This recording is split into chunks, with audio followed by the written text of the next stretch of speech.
മഴ പെയ്യുന്ന സൗണ്ടാണ് ഉണ്ടാവുക ഇങ്ങനെ നമ്മൾ ആക്കുമ്പോൾ.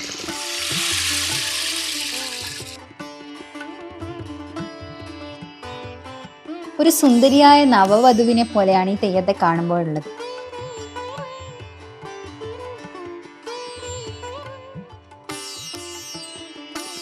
ശരിക്ക് ഒറിജിനൽ പോലെ തന്നെ കാണുമ്പോൾ തന്നെ നല്ല പെർഫെക്റ്റ് ആയിട്ടാണ് എല്ലാം ഉണ്ടാക്കിയിട്ടുള്ളത്. ഒരു പ്രത്യേകതരം ആചാരമാണ്. വയറൊക്കെ മുറിക്കുന്നുണ്ട്.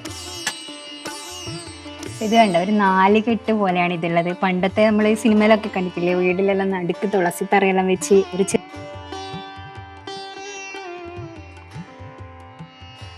നമ്മൾ മുകളിൽ നിന്ന് കണ്ട നടുമുറ്റാണിത്. മഴ പെയ്തിട്ടുണ്ടെങ്കിൽ ഇവിടെ ഫുൾ വെള്ളമാവുമല്ലോ.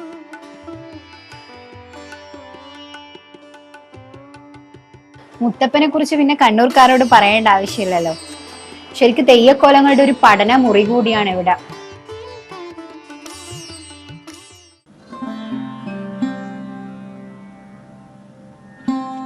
കേരളത്തിൽ പ്രത്യേകിച്ചും കണ്ണൂര് നാടൻ കലകളുടെ തനിമൊഴിച്ച നിരവധി കലാരൂപങ്ങളുണ്ട്. ഈ നാടൻ കലകളെ സംരക്ഷിക്കുന്നതിനും പ്രചരിപ്പിക്കുന്നതിനുമായി കേരള സർക്കാർ 1995 കണ്ണൂരിൽ സ്ഥാപിച്ചതാണ് കേരള ഫോക്ലോർ അക്കാദമി. ഈ അക്കാദമി വരുന്നത് ചിറക്കൽ ചിറയുടെ അടുത്തായിട്ടാണ്. ഇവിടെ എൻട്രിയിൽ തന്നെ 2 വശത്തും ചുമരിലായിട്ട് തെയ്യങ്ങളുടെയും പണ്ടത്തെ രാജാക്കന്മാരുടെയും സ്ത്രീകളുടെയും ഒക്കെ രൂപങ്ങൾ ചുമർ ചിത്രങ്ങളായിട്ട് വരച്ചിട്ടുണ്ട്. പ്രാചീന കവിത്രയത്തിൽ ഒരാളായ മഹാകവി ചെറുശ്ശേരി കൃഷ്ണഗാഥ രചിച്ചത് ചിറക്കലിൽ നിന്നാണ്. ഈ ഒരു അക്കാദമിയുടെ പുറംവാതിലിലൂടെ നടക്കുമ്പോൾ വരരുചി വൃക്ഷത്തിന്റെ ചുവട്ടിലിരിക്കുന്നത് മുതൽ ഓരോ കുഞ്ഞുങ്ങൾ ജനിക്കുന്നതും വരെയുള്ള കഥയുണ്ട്. നാടൻ കലാരംഗത്ത് പ്രവർത്തിക്കുന്ന കലാകാരന്മാരെ കണ്ടെത്തി അവർക്ക് പ്രോത്സാഹനവും ധനസഹായവും നൽകുക എന്നതൊക്കെയാണ് ഈ ഒരു അക്കാദമിയുടെ ചുമതലയിൽ പെടുന്നത്.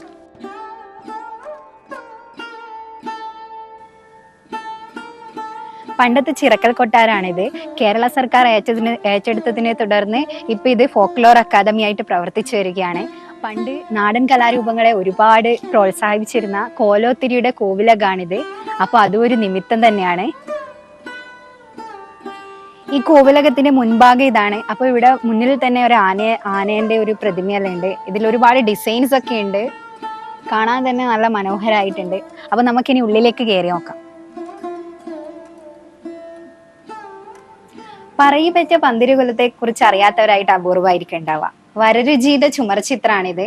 12 മക്കളെ പെറ്റൊരമ്മേ, നിന്റെ മക്കളിൽ ഞാനാണ് ഭ്രാന്തൻ. ആ കവിത നമ്മൾ പണ്ട് കേട്ടതാണല്ലേ. അപ്പോ വരരുചിയുടെ ഭാര്യയാണ് പറയിപ്പെണ്ണ്. പറയിപ്പെണ്ണിന്റെ ചുമർചിത്രാണിത്.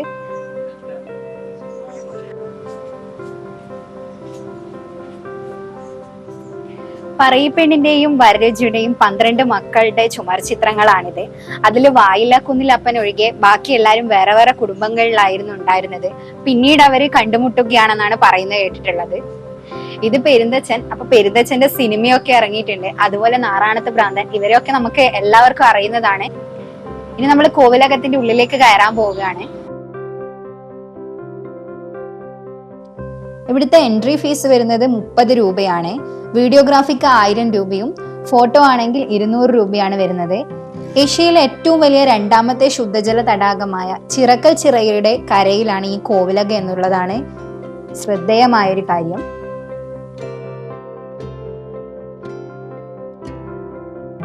നമ്മുടെ നാട്ടിലെ മാത്രമല്ല മറ്റ് സ്ഥലങ്ങളിൽ, അതായത് നാഗാലാൻഡ് അതുപോലെയുള്ള സ്ഥലങ്ങളിലെയും കലാരൂപങ്ങളൊക്കെ ഇവിടെ ഫ്രെയിം ചെയ്ത് വെച്ചിട്ടുണ്ട്. പിന്നെ ഒരുപാട് പണ്ടത്തെ ഉപകരണങ്ങളാണ് ഇതൊക്കെ. ഉരല്, കലപ്പ, അങ്ങനെ പണ്ട് രാജാക്കന്മാർ ഉപയോഗിച്ച വാളും പരിചയമൊക്കെ ഇവിടെയുണ്ട്. വടക്കേ മലബാറിലെ പ്രധാന കലാരൂപങ്ങളാണ് തെയ്യക്കോലങ്ങൾ. അപ്പൊ തെയ്യക്കോലങ്ങളുടെ മിനിയേച്ചർ രൂപങ്ങൾ, ഒരുപാട് മിനിയേച്ചർ രൂപങ്ങളും ഫോട്ടോ ഫ്രെയിമുകളും ഒക്കെ ഇവിടെയുണ്ട്. വടക്കേ മലബാറിൽ നമ്മുടെ അനുഷ്ഠാന കലയായ തെയ്യം ഇങ്ങനെ നിലനിൽക്കുന്നതിന്റെ കാരണങ്ങളിൽ ഒന്ന് രാജവംശത്തിന്റെ ഇങ്ങനെയൊക്കെയുള്ള ഒരു സംരക്ഷണം കൊണ്ടുകൂടി ആയിരിക്കാം. മുച്ചിലോട്ട് ഭഗവതിയുടെ വലിയൊരു മിനിയേച്ചറാണിത്. ഒരു സുന്ദരിയായ നവവധുവിനെ പോലെയാണ് ഈ തെയ്യത്തെ കാണുമ്പോഴുള്ളത്. അറിവ് കൊണ്ട് വിജയം നേടിയപ്പോൾ അപവാദ പ്രചരണം നടത്തി സമൂഹം ഭ്രഷ്ട് കൽപ്പിച്ചതുകൊണ്ട് അപമാനത്താൽ അഗ്നിയിൽ ജീവൻ ഹോമിച്ച കന്യകയായാണ് ഭഗവതി അറിയപ്പെടുന്നത്.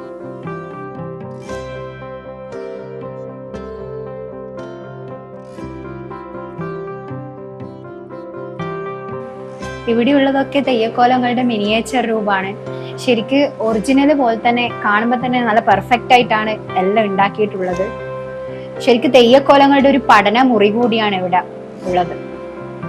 നാഗക്കന്നിയുടെ തെയ്യക്കോലാണിത്. സർപ്പാരാധനയുടെ ഭാഗമായിട്ട് കെട്ടിയാടുന്ന തെയ്യാണിത്. ഇതാ മുഖത്തെഴുത്തൊക്കെ കണ്ടില്ലേ, സർപ്പത്തിന്റെ ഒക്കെ ഒരു രൂപത്തിലാണ് മുഖത്തെഴുത്തൊക്കെ വരുന്നത്.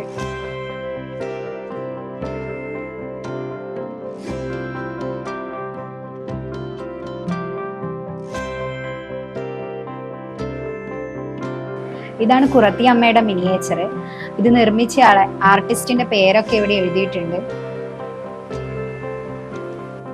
പാർവതി ദേവിയുടെ അവതാരമായാണ് കുറത്തി അമ്മയെ കണക്കാക്കുന്നത്. ദോഷം നീക്കി പാണ്ഡവരെ ജീവിപ്പിച്ചവളാണെന്നാണ് വിശ്വാസം.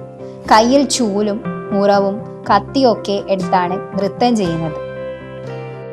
ഈ ഫോക്ലോർ അക്കാദമിക്ക് വേണ്ടിയിട്ട് നിരവധി കാലം സേവനം അനുഷ്ഠിച്ചതും അതുപോലെ ഒരുപാട് സാംസ്കാരിക നായകന്മാരും സാഹിത്യകാരന്മാരുടെയൊക്കെ അവരെയൊക്കെ ഓർമ്മിച്ചു വെക്കാൻ വേണ്ടിയിട്ട് അവരുടെ ഫോട്ടോകളൊക്കെ ഇവിടെ ഫ്രെയിം ചെയ്ത് വെച്ചിട്ടുണ്ട്. ശരിക്കും ചിറക്കൽ രാജവംശത്തിനെ കുറിച്ച് നമുക്ക് പല കാര്യങ്ങളും അറിയാമെങ്കിലും അവിടുത്തെ ചരിത്രങ്ങൾ ഇനിയും ഒരുപാട് നമുക്ക് അറിയാനുണ്ട്. അതിനെക്കുറിച്ചുള്ള പുസ്തകങ്ങൾ ഇനിയും തയ്യാറാക്കാനുണ്ട്. ഇവർ ഓരോരുത്തരും കലകളുടെ ഓരോ മേഖലയിൽ കഴിവ് തെളിയിച്ചവരാണ്.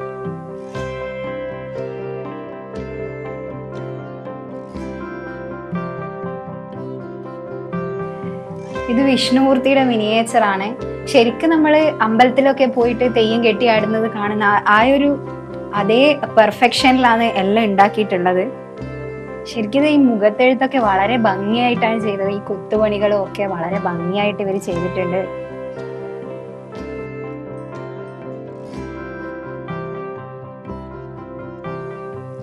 മഹാവിഷ്ണുവിന്റെ 4ാമത്തെ അവതാരമായ നരസിംഹമൂർത്തിയാണ് വിഷ്ണുമൂർത്തി തെയ്യമായി കരുതുന്നത്. പരദേവത എന്നുകൂടി വിഷ്ണുമൂർത്തിയെ പറയുന്നുണ്ട്. ഒറ്റക്കോലം എന്ന പേരിൽ തീപ്രവേശം വയൽ തെയ്യമായും വിഷ്ണുമൂർത്തി കെട്ടിയാടാറുണ്ട്.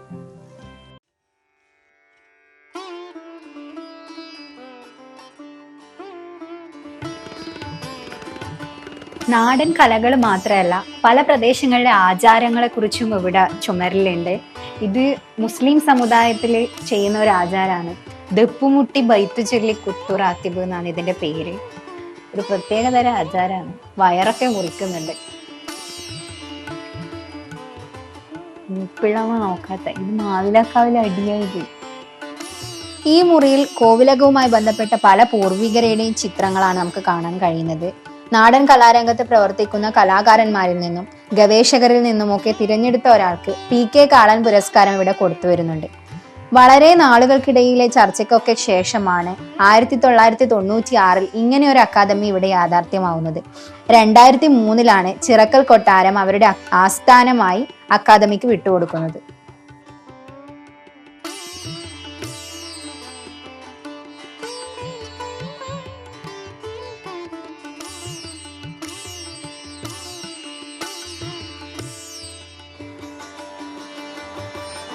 ഈ മുറിയില് തിരുവാതിര, ഒപ്പന, അത് കൈകൊട്ടിക്കളി, അങ്ങനത്തെ കുറെ നമ്മൾ ചെയ്യുന്ന കലാരൂപങ്ങളുണ്ട്.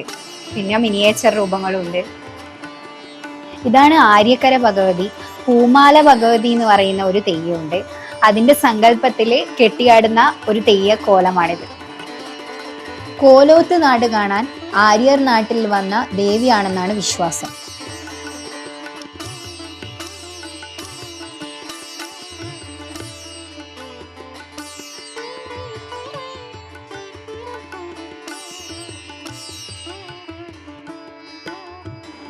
ഇതാണ് കരിങ്കുട്ടി ശാസ്തപ്പൻ. കുട്ടിച്ചാത്തന്റെ ഒരു സങ്കല്പമായിട്ടാണ് ഇതിനെ കരുതുന്നത്.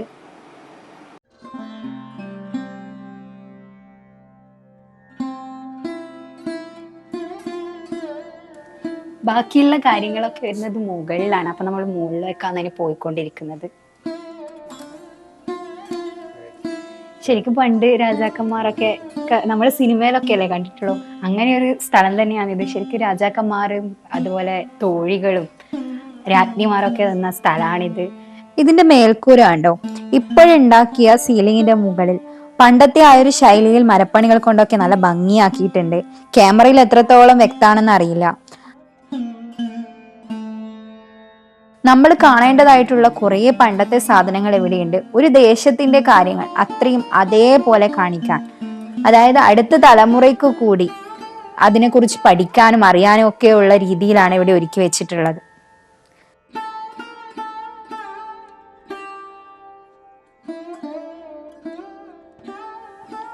പടയണിയെ പറ്റി മറ്റു ഉപകരണങ്ങളെ കുറിച്ചൊക്കെയാണ് ഈ മുറിയിലുള്ളത്. ഭഗവതി ക്ഷേത്രങ്ങളിൽ അവതരിപ്പിച്ചു വരുന്ന ഒരു അനുഷ്ഠാന കലയാണ് പടയണി. നാടകം പോലെയുള്ള ഒരു കലയാണിത്.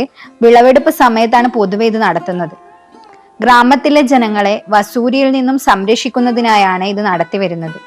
ജാതിമത വ്യത്യാസമില്ലാതെ എല്ലാവരും ഒന്നുകൂടുന്ന ഒരു കലയാണ് പടയണി. പൊതുവെ തിരുവിതാംകൂറിലാണ് പടയണി കാണുന്നത്. തെയ്യവുമായി കുറച്ച് സാമ്യമുണ്ടെന്നാണ് പറയുന്നത്.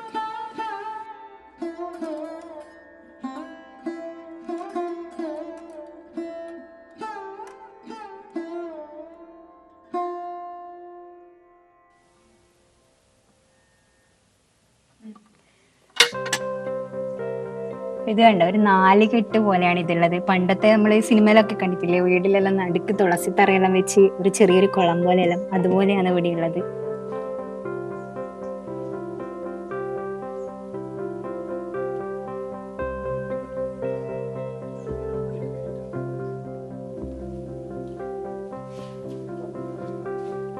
ഇവിടെ ഫുൾ പുരാവസ്തുക്കളാണ്, വിഗ്രഹങ്ങളൊക്കെയാണ് ഉള്ളത്. മണ്ണിന്റെ അടിയിൽ നിന്ന് പുരാവസ്തുക്കൾ ചിറക്കൽ കോവിലകത്തെ പറ്റി പറയുകയാണെങ്കിൽ ഇത് ആദ്യം ഉണ്ടായത് ഏഴുമല ഭാഗത്താണ്. അവിടെ നിന്ന് ചിറക്കലിലേക്ക് മാറുകയായിരുന്നു.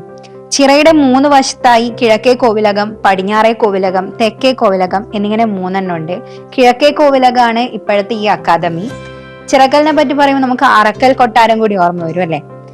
ഒരു മതസൗഹാർദ്ദത്തിന്റെ ചരിത്രം തന്നെയുണ്ട്.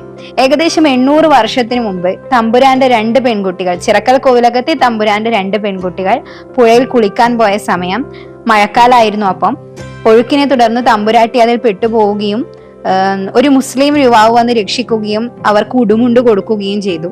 അപ്പൊ പണ്ട് കാലത്ത് പുടവ കൈമാറിയാൽ വിവാഹം കഴിഞ്ഞു എന്നൊക്കെയാണ് അർത്ഥം.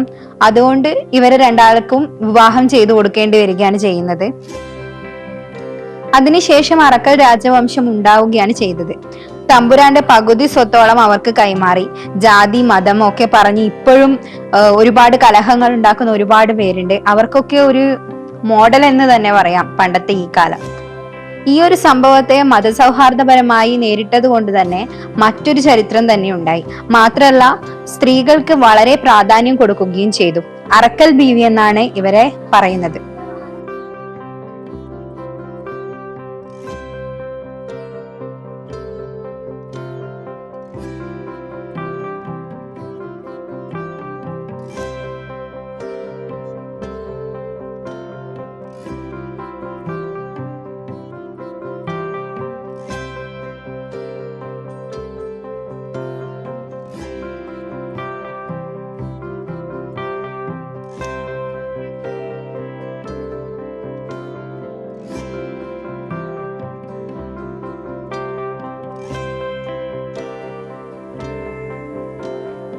നമ്മൾ മുകളിൽ നിന്ന് കണ്ട നടുമുറ്റാണിത്. മഴ പെയ്തിട്ട് ഇവിടെ ഫുൾ വെള്ളമാവുമായിരുന്നു. പക്ഷെ ഇപ്പൊ മഴയില്ലാത്തോണ്ട് തുളസി തറയിൽ തുളസിയും ഇല്ല.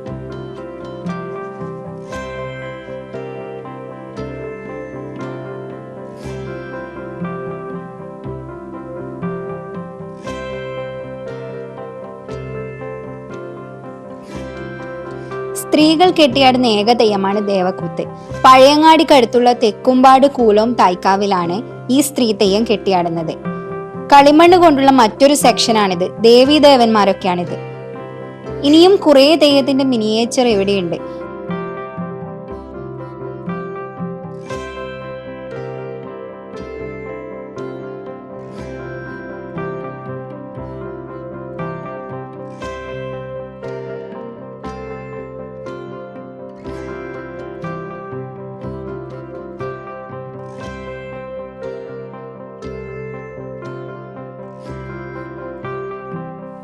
ഈ മ്യൂസിയം ഇവിടെ സ്ഥാപിച്ചിട്ട് ഏകദേശം 20 കൊല്ലം കഴിഞ്ഞു.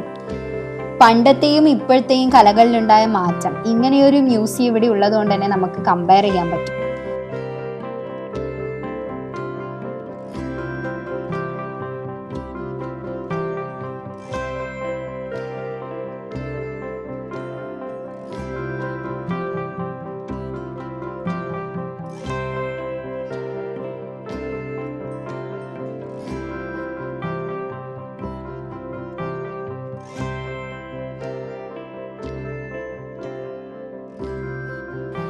ഈ മുറിയിൽ നിറയെ തെയ്യക്കോലങ്ങളുടെ, നമ്മുടെ അനുഷ്ഠാന കലയായ തെയ്യക്കോലങ്ങളുടെ രൂപങ്ങളും മുഖത്തെഴുത്തുകളും അതുപോലെ വാള്, ചിലങ്ക, അതൊക്കെയാണ് ഉള്ളത്.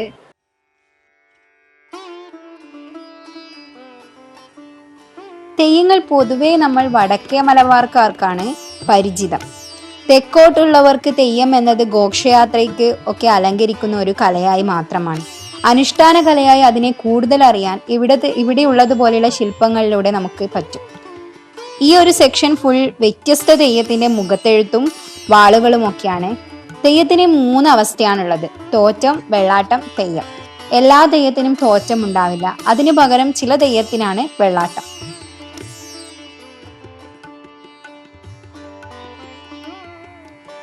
പുതിയ ഭഗവതി തെയ്യമാണിത്. പുതിയ ഭഗവതി രോഗങ്ങളെ മാറ്റുന്ന ദേവതയായാണ് സങ്കല്പം. ഭദ്രകാളിയുടെ കഥയോട് സാമ്യമുള്ളത് കൊണ്ട് തന്നെ ഭദ്രകാളി തന്നെയാണ് പുതിയ ഭഗവതി എന്ന് പൊതുവെ കണക്കാക്കുന്നു.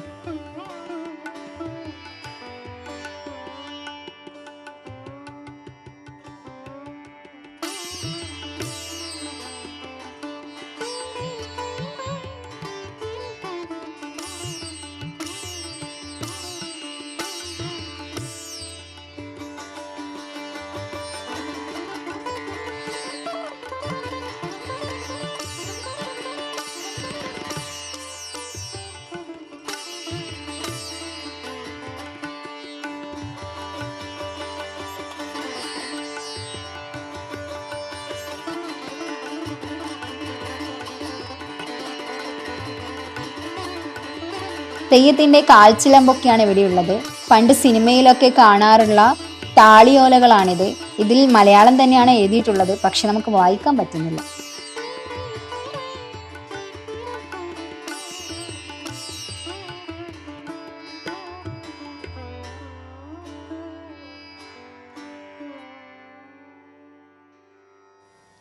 ഇതാണ് ബാലിതെയ്യം. രാമായണത്തിലെ ബാലി തന്നെയാണിത്. അണ്ടലൂർക്കാവിൽ പ്രധാനമാണ് ഈ തെയ്യം. ഇത് പുലികണ്ഠന്റെ വെള്ളാട്ടം കലാരൂപമാണ്. ശിവനാണ് പുലികണ്ഠനായി പിറവിയെടുത്തതെന്നാണ് ഐതിഹ്യം. നായാട്ട് ദേവതാ കുലത്തിൽ പെടുന്ന വയനാട്ട് കുലവനാണിത്. വയനാട്ടിൽ നിന്നും കണ്ണൂരിലേക്ക് വന്നു എന്നാണ് പറയുന്നത്. പിന്നീട് കാസർകോട്ടേക്ക് പോവുകയായിരുന്നു. അവിടെയാണ് വയനാട്ടുകുലവൻ തെയ്യം കെട്ട് മഹോത്സവം. ഇതാണ് കതിവന്നൂർ വീരൻ. കണ്ണൂർ ജില്ലയിലെ മന്തപ്പൻ ചേകവർ പിൽക്കാലത്ത് കതിവന്നൂർ വീരനായി മാറുകയായിരുന്നു. മുത്തപ്പനെ കുറിച്ച് പിന്നെ കണ്ണൂർക്കാരോട് പറയേണ്ട ആവശ്യമില്ലല്ലോ. പറശ്ശിനിക്കടവ് മുത്തപ്പൻ ക്ഷേത്രം, അതുപോലെ ഒരുപാട് മുത്തപ്പനുള്ള ക്ഷേത്രങ്ങൾ കണ്ണൂരിൽ ഒരുപാടുണ്ട്. കുറെ ആരാധനാലയങ്ങള്. പിന്നെ തിരുവപ്പനെയാണ്. മുത്തപ്പൻ സങ്കല്പത്തോട് ചേർന്ന് നിൽക്കുന്ന ഒരു ദേവതയാണ് തിരുവപ്പൻ. ഞാനൊക്കെ ഇത്രയും കാലം വിചാരിച്ചത് തിരുവപ്പൻ എന്ന് പറയുമ്പോൾ അത് ദേവനാണെന്നാണ്, പക്ഷെ ഇത് ദേവതയാണ് കേട്ടോ.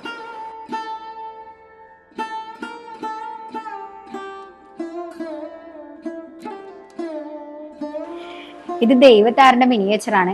അണ്ടലൂർ കാവിലൊക്കെ നമ്മൾ മെയിൻ ആയിട്ട് കാണുന്നതാണ് ദൈവത്താറിന്റെ തെയ്യക്കോലം.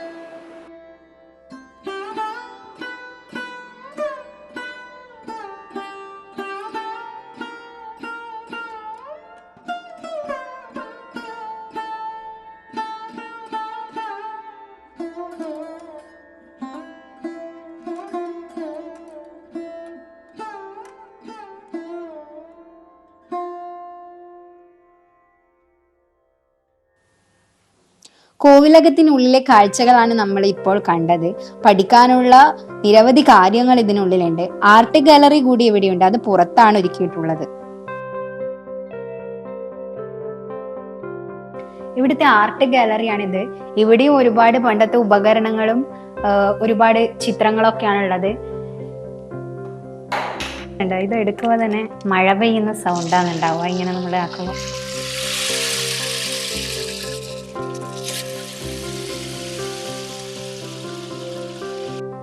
വളരെ വ്യത്യസ്തമായ, ചിലപ്പോൾ മുമ്പേ അധികം ആരും കണ്ടിട്ടില്ലാത്ത വാദ്യോപകരണങ്ങളാണത്. ആഫ്രിക്കൻ വർഗക്കാർ ഉപയോഗിച്ചതാണ് അതൊക്കെ. പല രാജ്യത്തു നിന്നുള്ള കരകൗശല വസ്തുക്കളാണ് ഇവിടെ ഉള്ളത്.